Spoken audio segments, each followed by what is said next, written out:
폭우가 쏟아지던 밤 박중사가 수민을 불렀어요.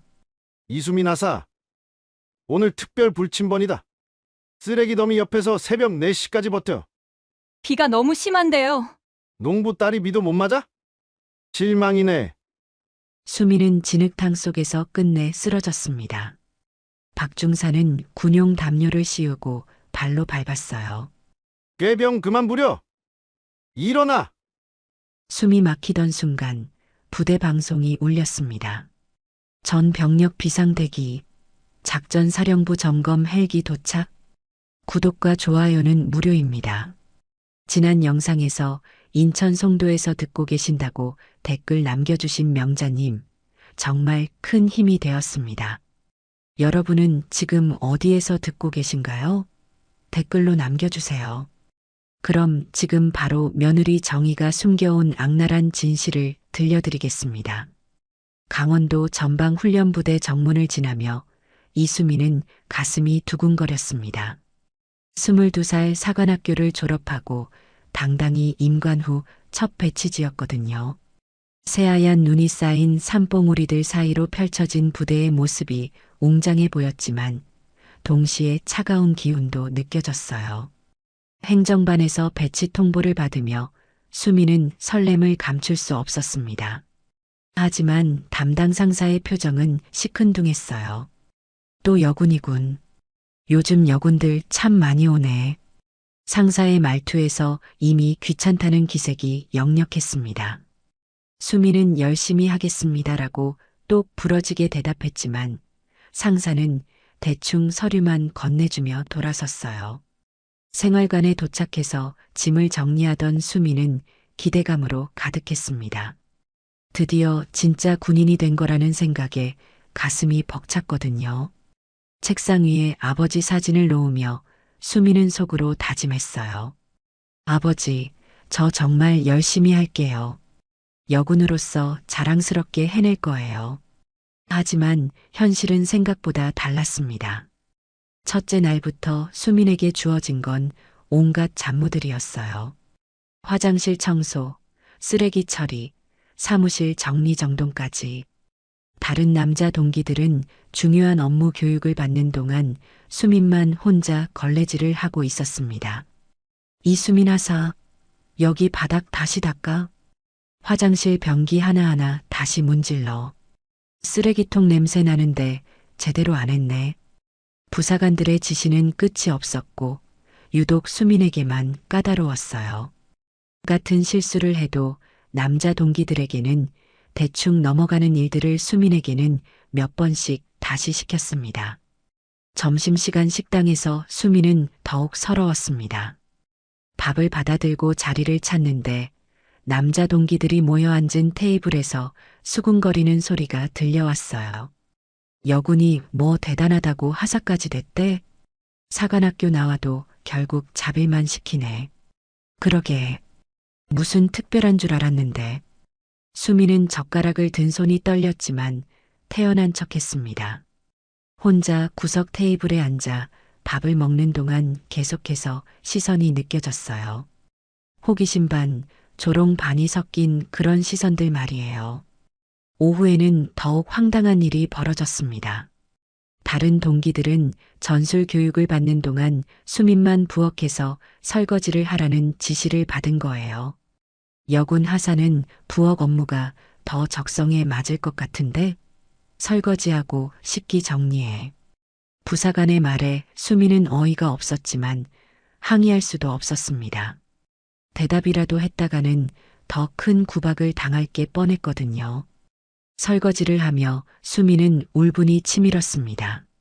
사관학교에서 우수한 성적으로 졸업했는데 여기서는 그저 잡일꾼 취급이었어요.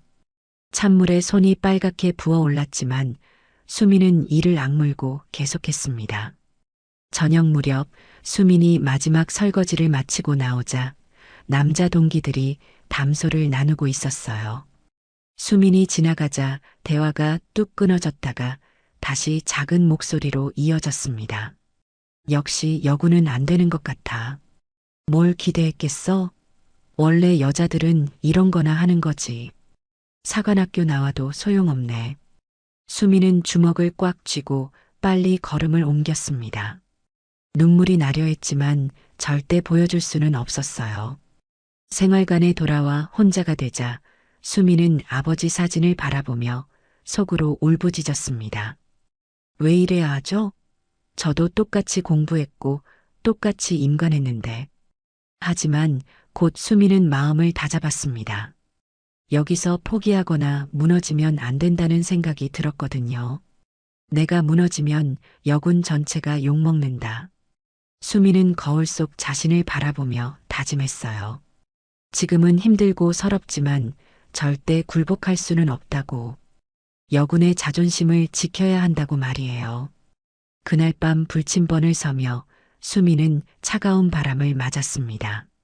어둠 속에서 혼자 서 있자니 외롭고 막막했지만 동시에 오기도 생겼어요. 견뎌내자. 반드시 인정받자. 수미는 떨리는 목소리로 중얼거렸습니다. 아무리 힘들어도 포기할 생각은 없었어요. 오히려 더 강해져서 모든 편견을 깨뜨려 주겠다고 다짐했습니다. 며칠이 지나도 상황은 나아지지 않았습니다. 매일 아침부터 저녁까지 잡무의 연속이었고 남자 동기들의 시선은 여전히 차갑기만 했어요. 하지만 수미는 흔들리면서도 버텨냈습니다. 내가 여기서 무너지면 안 돼. 여군 전체가 욕먹어. 수미는 매일 이 말을 되뇌며 하루하루를 견뎌냈습니다. 설사 혼자라도, 설사 외롭다고 해도 절대 포기할 수는 없었거든요. 수민의 어깨에는 여군 전체의 명예가 걸려 있다고 생각했으니까요. 맞습니다. 여름 혹서기 훈련인데 차가운 바람이라고 하니 앞뒤가 안 맞네요. 수정해서 다시 작성해 드릴게요. 부대에 무더운 여름이 찾아오자 혹서기 훈련이 시작됐습니다. 모든 간부들은 긴장했지만 수민에게는 더욱 혹독한 시련이 기다리고 있었어요. 새로 배치된 훈련 부사관 박중사 때문이었습니다. 박중사는 키가 크고 우람한 체격에 험상궂은 인상을 하고 있었어요.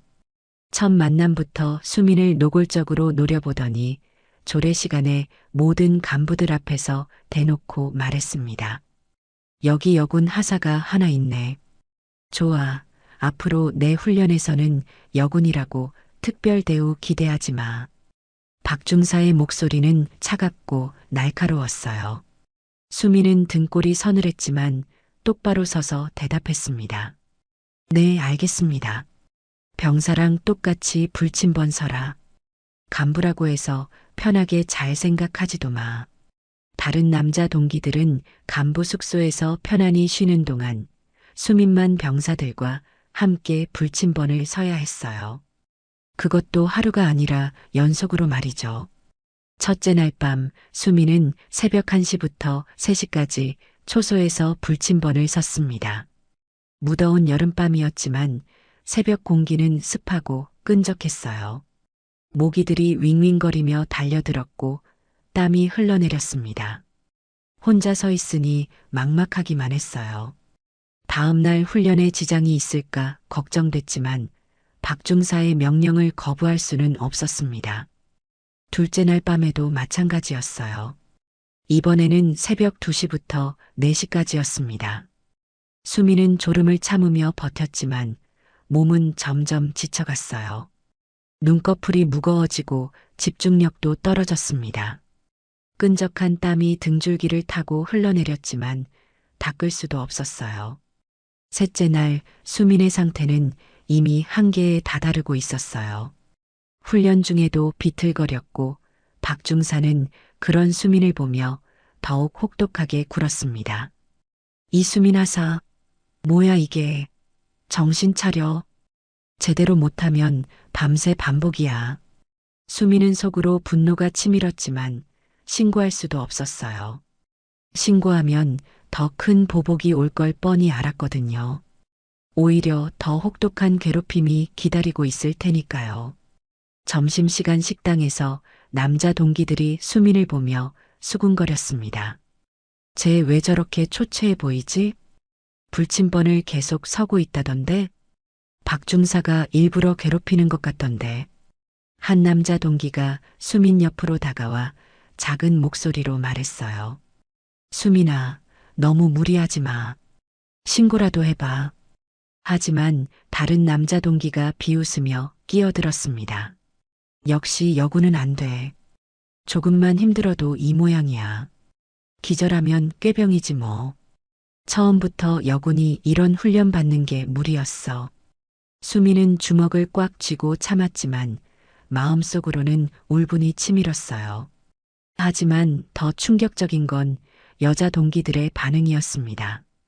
같이 배치받은 여자 간부가 몇 명 있었는데 수민이 도움을 요청하는 눈빛을 보내도 모두 고개를 떨구고 피했어요. 자신들까지 표적이 될까봐 두려워하는 것 같았습니다.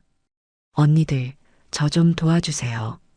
수민이 간절히 부탁했지만 여자 선배 간부는 난처한 표정으로 고개를 저었어요. 수민아, 미안해.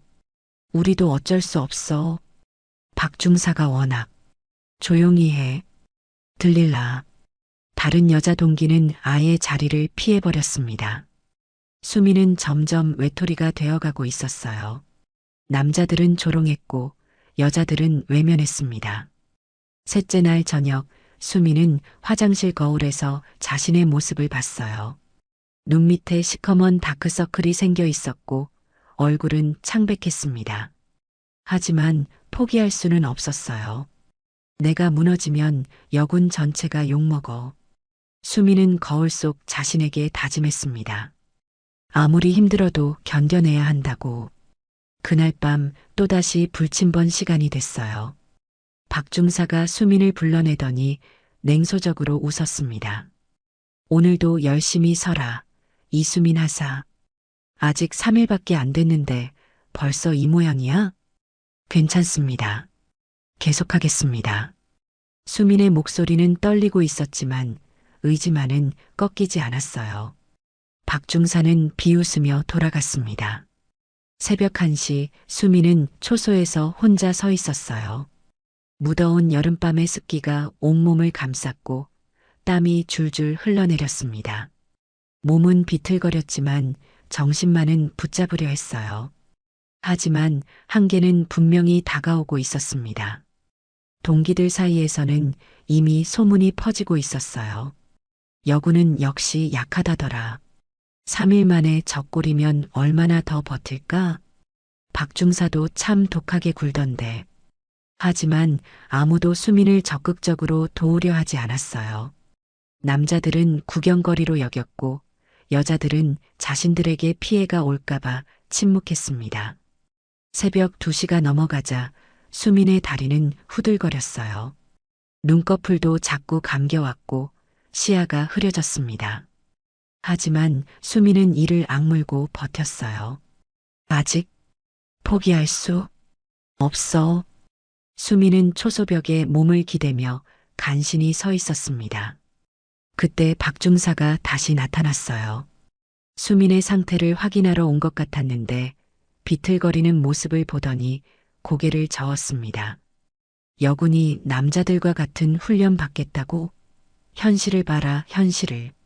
수민은 대답하고 싶었지만 입술이 떨려서 말이 나오지 않았어요.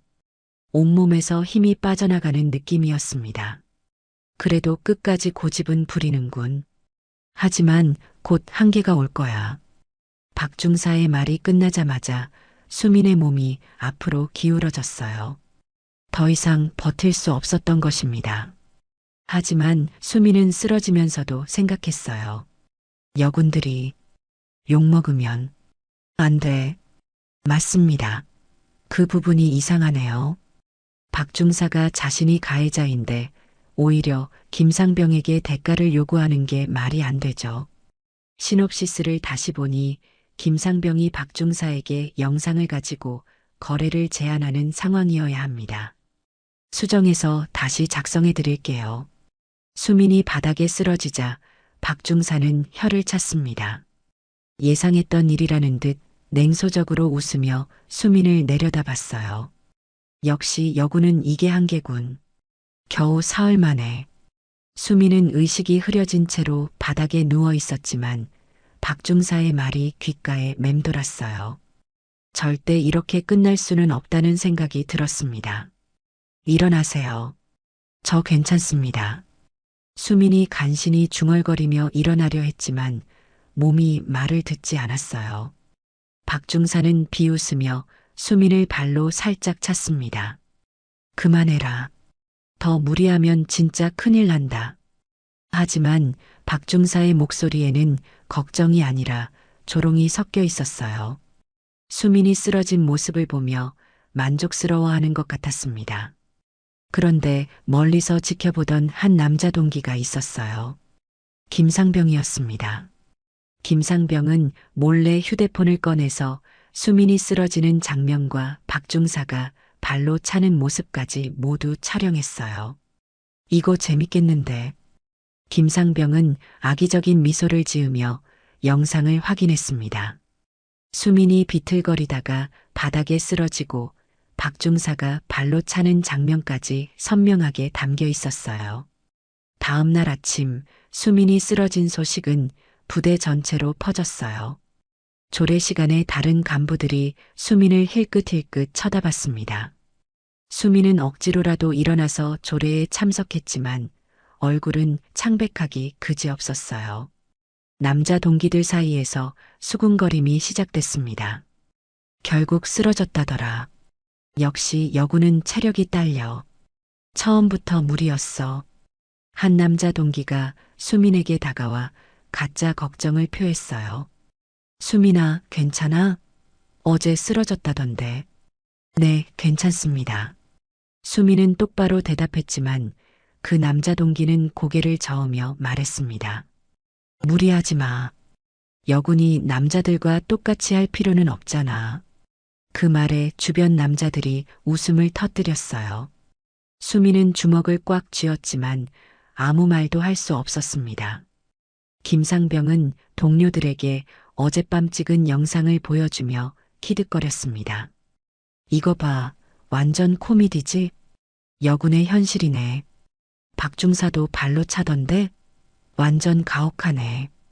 이거 문제되는 거 아냐? 동료들의 반응을 보며 김상병은 뭔가 떠올린 듯 웃었어요. 이 영상으로 뭔가 이득을 볼 수 있을 것 같았거든요. 점심시간 김상병은 박중사를 찾아갔어요. 박중사가 부대 뒤편에서 담배를 피우고 있을 때였습니다. 중사님, 잠깐 말씀 좀 드릴 게 있어서요. 뭔데? 김상병은 휴대폰을 꺼내서 어젯밤 찍은 영상을 보여줬어요. 수민이 비틀거리다가 바닥에 쓰러지고 박중사가 발로 차는 장면이 선명하게 담겨 있었습니다. 박중사의 얼굴이 순간 굳어졌어요. 이 영상이 윗선에 알려지면 큰 문제가 될 수 있다는 걸 알았거든요. 너 이걸 왜 찍었어? 그냥 재밌어서요. 그런데 중사님, 이거 혹시 문제되는 거 아니에요? 김상병의 말에는 교묘한 협박이 섞여 있었어요. 박중사는 김상병의 의도를 눈치챘습니다. 뭘 원하는 거야? 포상휴가 하나만 주시면. 이 영상은 없던 일로 하죠. 어차피 여군이 약해서 쓰러진 거니까 굳이 복잡하게 만들 필요 없잖아요. 박중사는 잠시 생각했어요. 이 영상이 알려지면 자신의 군 생활에 큰 타격이 될 수 있었거든요. 김상병의 제안을 받아들이는 게 나을 것 같았습니다. 좋아. 포상휴가 하나 주지. 대신 이 영상은 완전히 삭제하고 아무한테도 말하지 마. 네, 알겠습니다. 중사님도 앞으로 조금만 조심하시면 돼요. 김상병은 만족스러운 미소를 지으며 거래를 성사시켰어요. 수민을 괴롭힌 진실은 이렇게 은폐될 위기에 처했습니다. 한편 수민은 여전히 고통 속에서 버티고 있었어요. 몸은 아직 회복되지 않았지만 훈련은 계속돼야 했습니다. 박중사는 수민이 쓰러진 후에도 여전히 가혹하게 대했어요.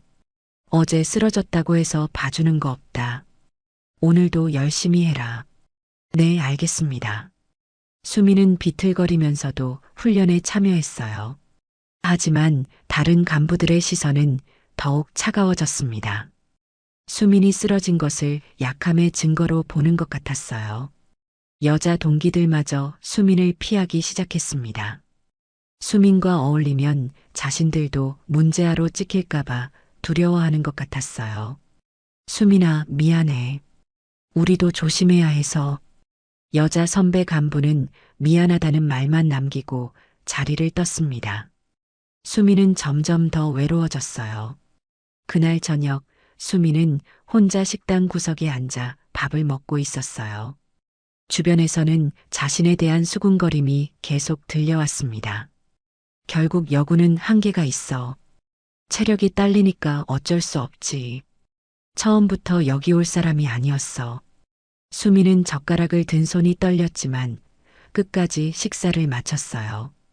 포기할 수는 없었거든요. 밤이 되자 박 중사가 또다시 수민을 불러냈습니다.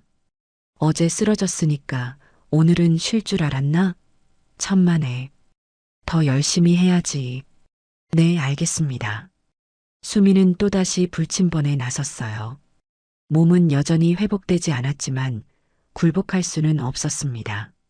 초소에서 혼자 서 있는 수민의 마음은 복잡했어요. 모든 사람들이 자신을 외면하고 있었고 심지어 같은 여군들조차 등을 돌렸습니다. 하지만 포기하면 정말 끝이라는 걸 알았어요. 내가 여기서 무너지면 모든 여군들이 욕먹어. 절대 그럴 수는 없어. 수민은 이를 악물고 다시 한번 다짐했습니다. 설사 혼자라도, 설사 모든 사람이 등을 돌린다고 해도 끝까지 버텨내겠다고. 하지만 수민은 아직 모르고 있었어요. 자신이 쓰러진 영상이 거래의 대상이 되었다는 것을, 그리고 진실이 은폐될 위기에 처했다는 것을 말이에요. 새벽 공기는 여전히 무더웠지만 수민의 마음은 점점 더 차가워져 갔습니다. 하지만 그 속에서도 꺾이지 않는 의지만은 여전히 타오르고 있었어요. 김상병과 박중사의 거래가 성사된 후 수민을 둘러싼 상황은 급속도로 악화됐습니다. 수민이 쓰러진 사건에 대한 진실은 완전히 묻혀버렸고 오히려 수민의 약함만 부각되기 시작했어요. 병사들 사이에서는 수민에 대한 소문이 삽시간에 퍼졌습니다. 여군 하사가 불침번 며칠 서고 쓰러졌대. 역시 여군은 체력이 딸려. 사관학교 나와도 소용없네. 여군은 역시 약하다니까. 식당에서, 복도에서, 훈련장에서 어디든 수민이 지나가면 수군거리는 소리가 들려왔어요. 수민은 그 시선들을 느끼며 점점 위축됐지만 당당하게 걸으려 노력했습니다. 동기 남자들의 조롱은 더욱 노골적이었어요.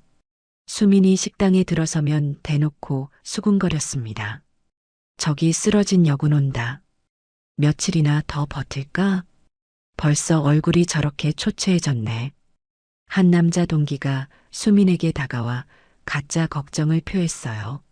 수민아, 괜찮아? 요즘 너무 힘들어 보이는데. 네, 괜찮습니다.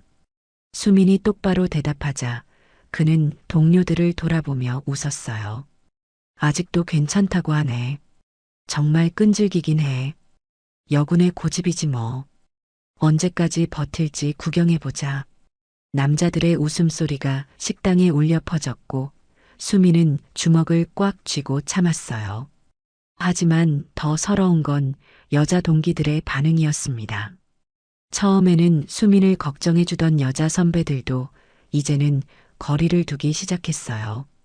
수민이 다가가면 어색하게 피하거나 대화를 끊어버렸습니다. 언니, 저 좀 도와주세요. 수민이 간절히 부탁했지만 여자 선배는 주변을 둘러보며 난처한 표정을 지었어요. 수민아, 미안해. 우리도 조심해야 해서. 박중사가 워낙 예민하게 구니까. 너 때문에 우리까지 찍히면 어떡해. 다른 여자 동기들도 마찬가지였어요. 도와주고 싶어도 자신들까지 표적이 될까봐 두려워했습니다. 수민과 어울리는 것만으로도 박중사의 미움을 살 수 있다고 생각했거든요. 수민아, 정말 미안해. 하지만 우리도 살아야 해. 여자 동기 하나가 마지막으로 사과의 말을 남기고는 아예 자리를 피해버렸어요. 수민은 완전히 혼자가 됐습니다. 그런 상황에서 박중사는 더욱 대놓고 수민을 괴롭히기 시작했어요. 이제는 아무도 수민의 편을 들어주지 않는다는 걸 알았거든요. 이수민 하사, 앞으로 나와. 훈련 중에 박중사가 수민을 불러냈습니다. 모든 간부들이 지켜보는 가운데 수민은 앞으로 나갔어요.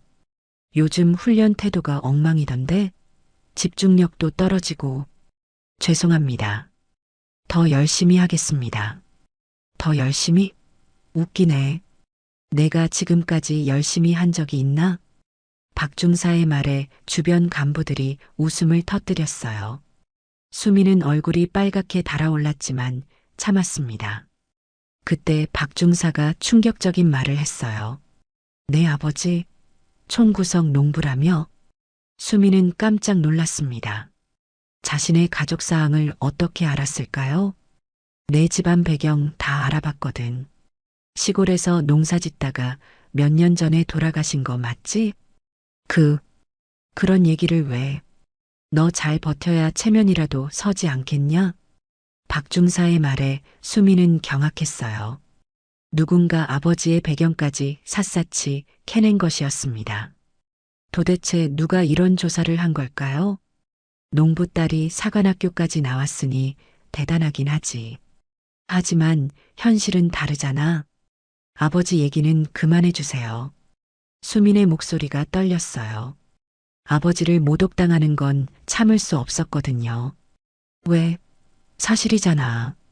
총구석 농부 딸이 여기까지 온 게 기적이야. 박중사는 수민이 동요하는 모습을 보며 더욱 즐거워했어요. 수민의 약점을 정확히 찌른 것이었습니다. 내 아버지가 살아계셨다면 뭐라고 했을까? 딸이 이렇게 약하게 구는 걸 보고. 그만하세요. 수민이 처음으로 큰 소리를 냈지만 박중사는 비웃기만 했어요. 반항하네. 좋아. 그럼 오늘부터 특별관리 들어가자. 그날부터 수민에게는 더욱 혹독한 시련이 기다리고 있었어요. 박중사는 수민의 개인정보를 무기로 삼아 정신적으로 괴롭히기 시작했습니다. 농사일 해봤으니까 힘은 있을 줄 알았는데 겨우 이것도 못하나? 시골에서는 이런 것도 못 배웠나? 역시 총구석 출신은 달라도 다르네. 매번 훈련할 때마다 수민의 출신을 조롱하는 말들이 이어졌어요. 수민은 이를 악물고 참았지만 마음속으로는 울분이 치밀었습니다.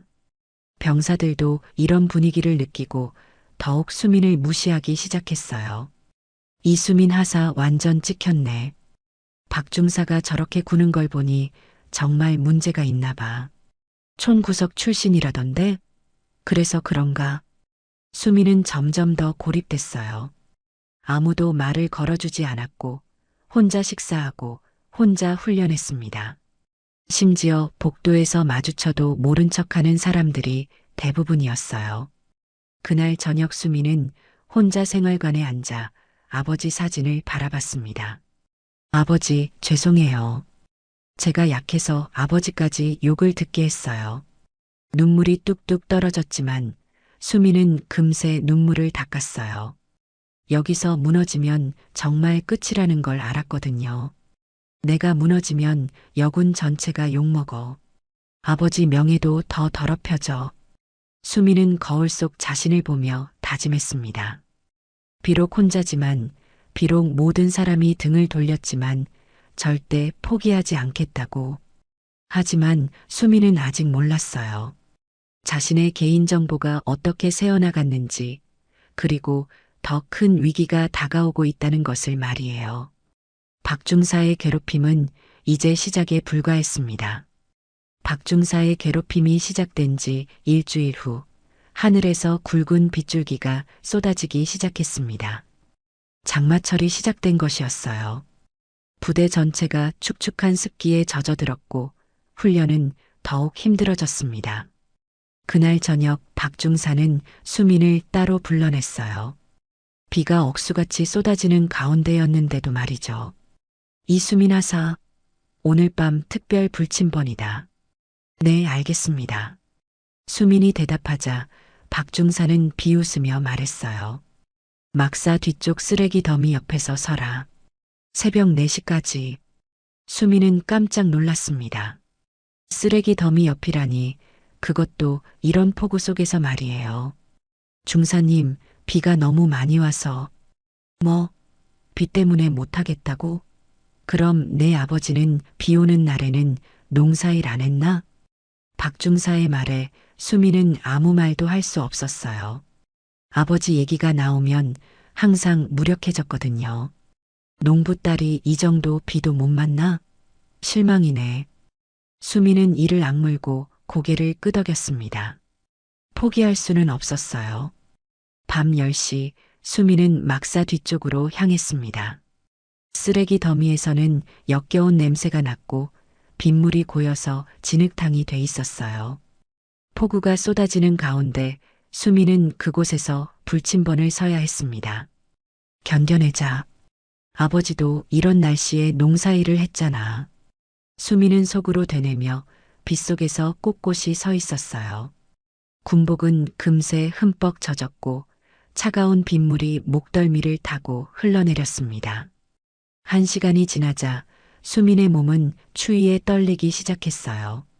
젖은 군복이 몸에 달라붙어서 움직이기도 힘들었습니다. 하지만 자리를 떠날 수는 없었어요. 새벽 2시가 넘어가자 상황은 더욱 악화됐습니다. 폭우는 그칠 기미를 보이지 않았고 수민의 체온은 점점 떨어져 갔어요.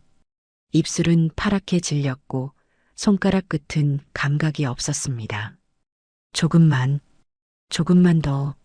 수민은 중얼거리며 버텼지만 몸이 한계에 다다르고 있었어요.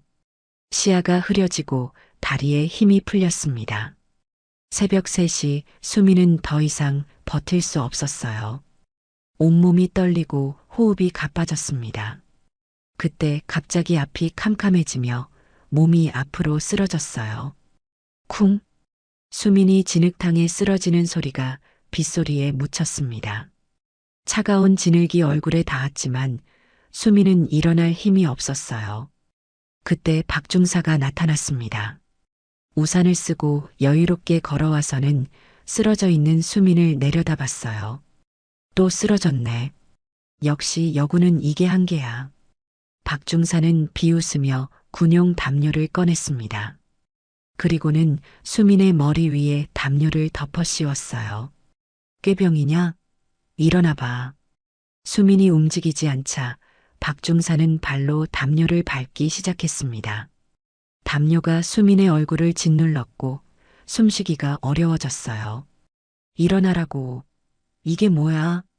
박중사가 더 세게 밟자 수민은 질식할 것 같은 공포를 느꼈습니다. 담요 때문에 숨이 막혔고 진흙물이 코와 입으로 들어왔어요. 수민이 신음소리를 내며 몸부림쳤지만 박중사는 계속 밟고 있었어요. 꾀병 부리지 마. 농부딸이 이것도 못 견뎌? 질식해도 내가 책임 못 져. 알아서 해라. 박중사의 말이 끝나갈 무렵 수민의 의식은 거의 사라져가고 있었어요. 담요에 짓눌려서 제대로 숨을 쉴 수 없었고 온몸에 힘이 빠져나갔습니다. 죽겠어. 정말 죽겠어. 수민은 마지막 힘을 다해 생각했어요. 이대로 죽으면 안 된다고, 여군들이 더 큰 욕을 먹게 된다고. 하지만 몸은 더 이상 말을 듣지 않았어요. 박중사의 발길질에 온몸이 아팠고 담요 때문에 숨이 막혔습니다. 그때였어요. 갑자기 부대 방송이 울려 퍼졌습니다. 전 병력 비상대기, 작전사령부 점검 헬기 도착, 전 병력 비상대기. 방송 소리에 박중사가 깜짝 놀라며 발을 멈췄어요. 갑작스러운 점검이라니 전혀 예상하지 못한 일이었습니다. 뭐야? 갑자기 점검이라고? 박중사는 당황하며 수민에게서 담요를 걷어냈어요. 수민은 진흙투성이가 된 채로 축 늘어져 있었습니다. 빨리 일어나. 점검 들어온다. 하지만 수민은 움직이지 못했어요. 의식이 흐릿했고 몸 전체가 마비된 것 같았습니다. 하늘에서는 헬기 소리가 점점 가까워지고 있었어요. 박중사는 초조해하며 수민을 흔들었습니다. 정신 차려. 지금 점검 들어온다고. 수민은 간신히 눈을 떴지만 여전히 정신이 혼미했어요. 박중사가 자신을 괴롭혔다는 것만 어렴풋이 기억날 뿐이었습니다. 일어나서 얼른 씻고 와. 빨리. 박중사는 서둘러 자리를 떠났어요. 점검단이 도착하기 전에 모든 증거를 없애야 했거든요. 수민은 진흙탕에 혼자 남겨졌어요. 비는 여전히 쏟아지고 있었고 헬기 소리는 점점 더 가까워지고 있었습니다. 헬기, 점검. 수민은 희미한 의식 속에서 중얼거렸어요. 누군가 도와줄 사람이 올까요? 아니면 이대로 또 덮어지게 될까요? 하늘에서 들려오는 헬기 소리만이 수민에게는 희망처럼 들렸어요. 하지만 수민은 아직 몰랐습니다. 그 헬기에서 내릴 사람이 누구인지, 그리고 자신의 운명이 어떻게 바뀔지를 말이에요.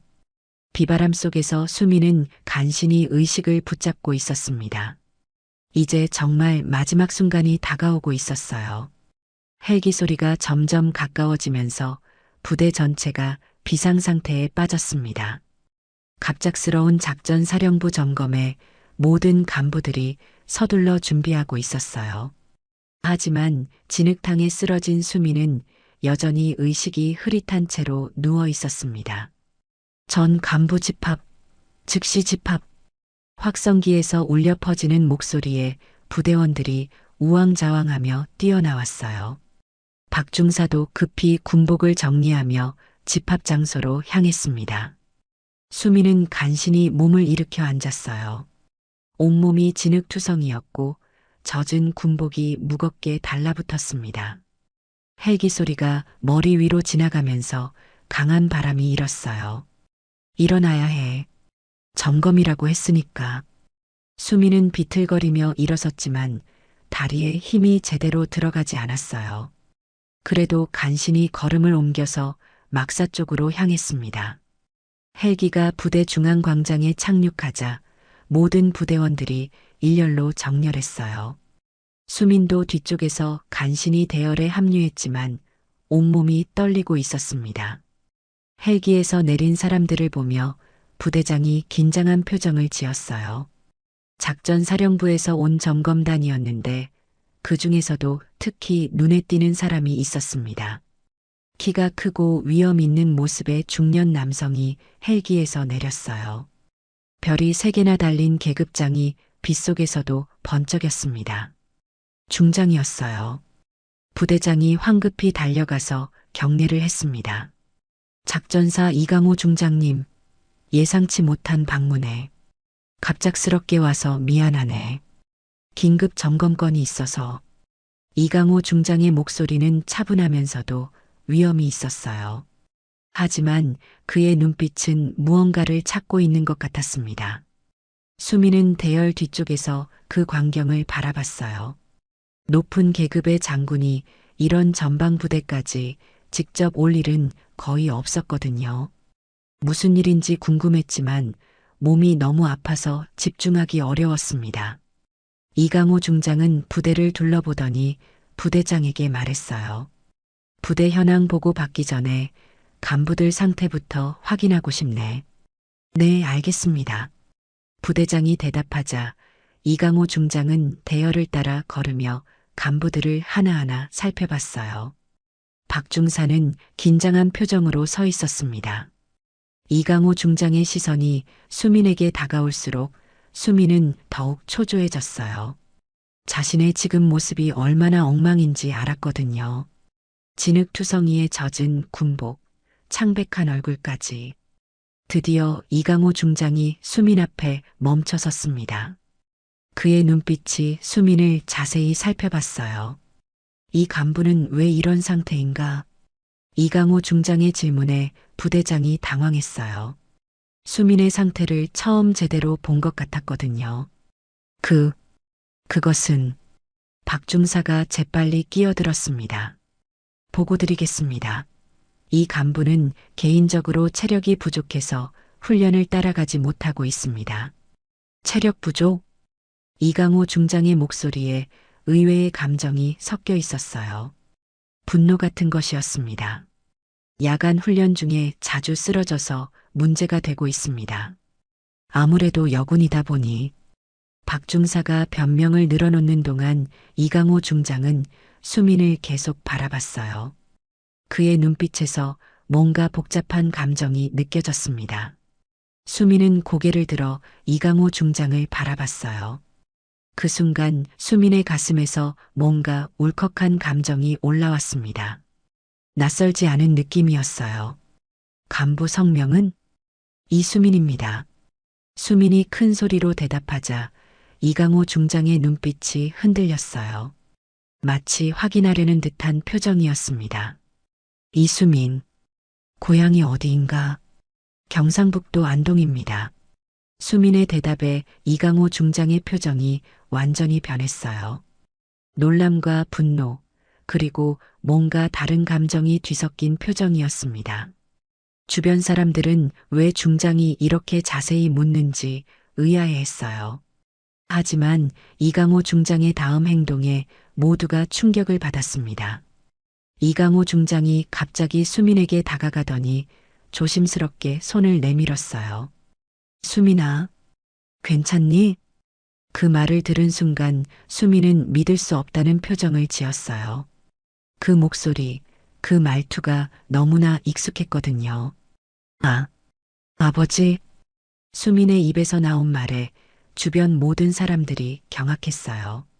박중사는 얼굴이 새하얗게 질렸고 부대장은 무슨 일인지 파악하지 못하고 있었습니다. 수민아, 정말 너구나. 이강호 중장의 눈에서 눈물이 글썽였어요. 그는 조심스럽게 수민을 껴안았습니다. 아버지, 정말 아버지세요? 하지만 아버지는 농부. 미안하다, 수민아. 너한테 말하지 못해서 정말 미안해. 수민은 믿을 수 없다는 듯 아버지를 바라봤어요. 지금까지 은퇴한 농부라고 알고 있던 아버지가 작전사 중장이라니 현실 같지 않았습니다. 주변 간부들은 아직도 상황을 이해하지 못하고 있었어요. 이수민 하사의 아버지가 중장이라는 게 믿어지지 않았거든요. 이강호 중장은 수민의 상태를 자세히 살펴봤어요. 진흙투성이 군복, 창백한 얼굴, 떨리는 몸을 보니 분노가 치밀었습니다. 수민아, 누가 너를 이렇게 만들었느냐? 아버지. 수민은 뭐라고 대답해야 할지 몰랐어요. 지금까지의 모든 일들이 머릿속에 스쳐 지나갔습니다. 이강호 중장의 시선이 박중사에게 향했어요. 박중사는 식은땀을 흘리며 서 있었습니다. 뭔가 큰일이 날 것 같은 예감이 들었거든요. 부대장? 네. 중장님. 지금 즉시 이 부대의 모든 훈련 현황을 보고받겠다. 특히 여군 간부 관련해서 말이야. 이강호 중장의 목소리는 차갑고 단호했어요. 수민을 이렇게 만든 사람들을 절대 용서하지 않겠다는 의지가 느껴졌습니다. 수민은 아버지의 품에서 처음으로 안도감을 느꼈어요. 이제 모든 게 밝혀질 것 같았거든요. 이강호 중장이 수민을 껴안는 모습을 본 부대원들은 아직도 상황을 제대로 파악하지 못하고 있었습니다. 이수민 하사의 아버지가 작전사 중장이라는 사실이 믿어지지 않았거든요. 부대장은 당황한 채로 서 있었고 박중사는 얼굴이 새하얗게 질린 상태였어요. 다른 간부들도 웅성거리며 서로를 바라봤습니다. 이강호 중장은 수민을 조심스럽게 일으켜 세우며 말했어요. 수민아, 우선 몸부터 따뜻하게 하자. 감기 걸리겠다. 아버지, 정말 제가 꿈을 꾸는 건 아니죠? 수민의 목소리는 떨리고 있었어요. 지금까지의 모든 고통이 한순간에 무너지는 것 같았습니다. 이강호 중장은 부대장을 불렀어요. 부대장, 즉시 회의실을 준비하라. 그리고 모든 간부들, 특히 훈련 담당자들을 소집하라.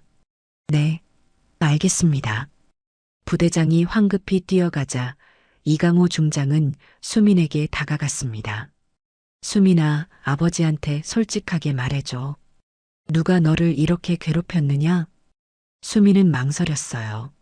지금까지 참아왔던 모든 일들을 털어놓아야 할지 고민스러웠거든요. 아버지, 저 꾀병 아니에요. 정말 죽을 뻔했어요. 뭐라고?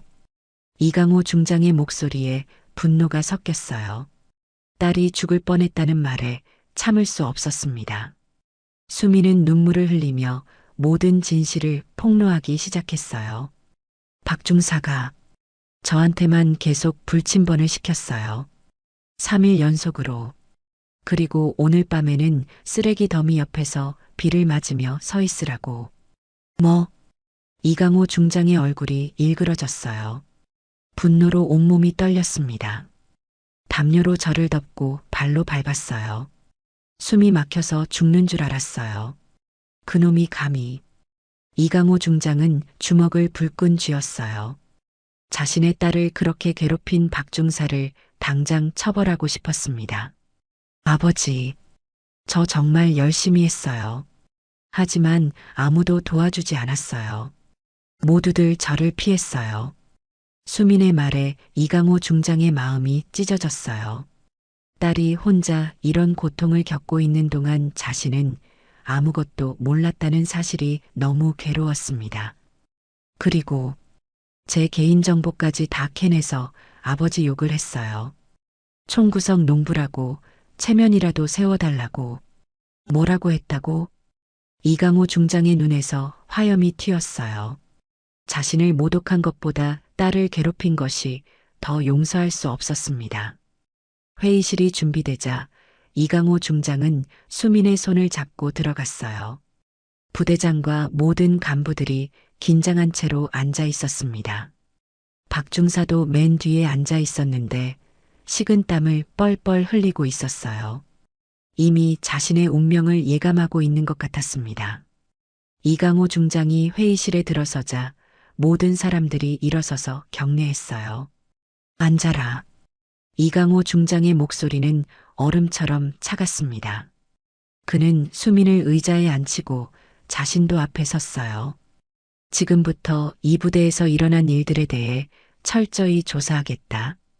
부대장이 조심스럽게 말했어요. 중장님, 혹시 무슨 문제가 있고 말고. 이강호 중장이 큰 소리를 냈어요. 회의실이 쥐죽은 듯 조용해졌습니다. 내 딸이 이 부대에서 죽을 뻔했다. 그것도 상급자의 가혹행위 때문에. 모든 사람들이 경악했어요. 수민이 중장의 딸이라는 사실에 더욱 놀랐습니다. 이강호 중장의 시선이 박중사에게 향했어요. 박중사, 앞으로 나와. 네. 박중사가 떨리는 다리로 앞으로 나왔어요. 이미 모든 게 끝났다는 걸 알고 있었습니다. 밤새 세워두고 기절한 병사를 발로 밟아? 그게 훈련이냐, 범죄지.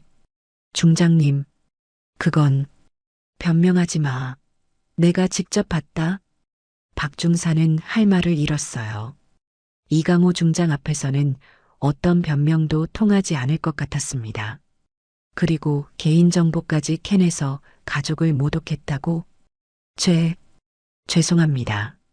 박중사가 무릎을 꿇자 이강호 중장은 더욱 분노했어요. 지금 사과한다고 해결될 문제가 아니야. 내 딸이 죽을 뻔했다고. 회의실의 다른 간부들도 긴장했어요. 자신들도 수민을 외면했다는 죄책감이 들었거든요. 이강호 중장은 부대장을 향해 말했어요. 부대장, 이 부대는 즉시 전면 감찰에 들어간다. 군검찰과 헌병대도 투입할 예정이야. 네, 알겠습니다. 부대장의 목소리도 떨리고 있었어요. 자신의 책임도 피할 수 없다는 걸 알았거든요. 수미는 아버지 옆에서 이 모든 광경을 지켜봤어요. 지금까지 자신을 괴롭혔던 사람들이 벌벌 떨고 있는 모습이 믿어지지 않았습니다. 그리고 김상병, 이강호 중장이 갑자기 김상병을 불렀어요. 김상병이 깜짝 놀라며 일어섰습니다. 네, 내가 영상을 찍어서 거래했다는 것도 다 알고 있다. 증거인멸도 범죄야. 김상병의 얼굴이 새파랗게 질렸어요. 자신의 행동까지 모두 발각된 것이었습니다. 이강호 중장은 수민의 손을 잡으며 말했어요. 수민아, 이제 아무도 너를 괴롭히지 못할 거야. 아버지가 보장한다. 수민은 눈물을 흘리며 고개를 끄덕였어요. 지금까지의 모든 고통이 마침내 끝나는 것 같았습니다. 앞으로 이런 일이 다시 일어나면 가만두지 않겠다. 이강호 중장의 목소리가 회의실에 울려 퍼졌어요. 모든 간부들은 고개를 숙이고 있었습니다. 박중사는 무릎을 꿇은 채로 벌벌 떨고 있었어요. 자신의 군 생활이 끝났다는 걸 알았기 때문입니다. 드디어 진실이 밝혀졌고 수민을 괴롭힌 사람들이 심판을 받게 됐어요. 이제 마지막 결말이 기다리고 있었습니다. 그날 밤의 충격적인 사건 이후 며칠이 지났습니다. 부대는 대대적인 감찰에 들어갔고 군검찰과 헌병대가 투입돼서 철저한 수사가 진행됐어요. 박중사는 즉시 구속됐고 김상병도 증거인멸 혐의로 조사를 받게 됐습니다. 수민은 의무실에서 치료를 받으며 회복하고 있었어요. 며칠간의 혹독한 시련으로 몸이 많이 상했지만 마음만은 한결 가벼워졌습니다. 이강호 중장은 매일 딸을 찾아와서 안부를 물었어요. 그동안 말하지 못했던 많은 이야기들을 나누기 시작했습니다. 수민아, 아버지가 왜 말하지 못했는지 궁금하지? 수민은 고개를 끄덕이며 아버지를 바라봤어요. 정말 궁금했던 부분이었거든요. 아버지는 수민이가 내 이름 없이도 스스로 성장했으면 했어. 군인으로서 진정한 실력을 인정받기를 바랐거든. 그래서 농부라고 하신 거예요? 응. 수민이가 어려서부터 군인이 되고 싶다고 했을 때 내 영향 때문이 아니라 진정으로 꿈을 가졌으면 했단다. 이강호 중장의 말에 수민은 이해가 됐어요. 아버지의 깊은 사랑이 느껴졌습니다. 하지만 이번에는 달랐어. 아버지로서 너를 지켜야 했거든. 며칠 후 감찰 결과가 발표됐습니다. 박중사는 가혹행위와 인권침해로 중형을 선고받았고 김상병도 증거인멸과 협박 혐의로 처벌받았어요. 부대장도 관리감독 소홀로 문책됐습니다. 더 중요한 건 부대 전체의 분위기가 완전히 바뀌었다는 것이었어요. 수민에 대한 시선이 180도 달라졌습니다. 수민 하사님, 정말 죄송했습니다. 저희가 너무 모르고 있었어요. 앞으로는 이런 일 절대 없을 거예요. 동기들이 하나둘씩 찾아와서 사과했어요. 특히 여자 동기들은 자신들이 도와주지 못한 것을 깊이 후회했습니다. 수민아, 정말 미안해. 우리가 너무 비겁했어. 괜찮아요, 언니. 이해해요. 수민은 진심으로 용서했어요. 그들도 나름대로 어려운 상황이었다는 걸 알았거든요. 일주일 후 수민은 의무실에서 나와서 다시 부대 생활을 시작했습니다. 하지만 이제는 모든 게 달랐어요. 누구도 수민을 함부로 대하지 않았고 오히려 존경하는 눈빛으로 바라봤습니다. 어느 날 저녁 이강호 중장이 딸을 찾아왔어요. 헬기를 타고 온 것이 아니라 개인적으로 온 것이었습니다. 수민아, 아버지와 좀 걸을까? 네, 좋아요. 부녀는 부대 뒤편 산책로를 걸으며 대화를 나눴어요. 해가 지면서 하늘이 붉게 물들고 있었습니다. 수민아, 이번 일로 많이 힘들었지? 네. 하지만 이제 괜찮아요. 오히려 더 강해진 것 같아요. 수민의 말에 이강호 중장은 뿌듯한 미소를 지었어요. 그래, 넌 정말 강한 아이야. 아버지가 자랑스럽다. 아버지, 한 가지 물어봐도 될까요? 그래, 뭐든 물어봐. 수민은 잠시 망설이다가 입을 열었어요. 왜 저한테 말씀 안 하셨어요? 아버지가 쓰리스타인걸요. 이강호 중장은 걸음을 멈추고 딸을 바라봤어요. 넌 내 이름 없이도 충분히 강했어. 하지만 아버지로서 이번엔 지켜야 했단다. 그동안 정말 혼자라고 생각했어요. 모든 사람이 저를 외면하는 것 같았고, 미안하다, 수민아. 아버지가 너무 늦게 왔어. 이강호 중장은 딸의 손을 잡으며 말했어요. 하지만 넌 정말 대단했어. 끝까지 포기하지 않고 버텨낸 거 말이야. 여군들이 욕먹을까봐 무서웠어요. 제가 무너지면 모든 여군이 약하다고 할까봐. 그래서 더 자랑스럽다. 넌 개인이 아니라 모든 여군을 대표한다는 마음으로 버텨낸 거잖아. 수미는 눈물이 글썽했어요. 지금까지의 모든 고통이 헛되지 않았다는 생각이 들었습니다. 앞으로 어떻게 할 생각이니? 언젠가 저도 누군가를 지켜내는 장군이 되고 싶어요. 수민의 말에 이강호 중장은 활짝 웃었어요. 그래, 넌 분명 훌륭한 장군이 될 거야. 아버지가 보장한다. 그들이 대화를 나누는 동안 멀리서 군용 헬기가 떠오르고 있었어요. 석양을 배경으로 한 헬기의 모습이 장관이었습니다.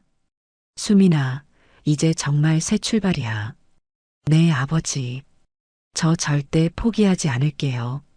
며칠 후 부대에는 새로운 훈련 부사관이 배치됐어요.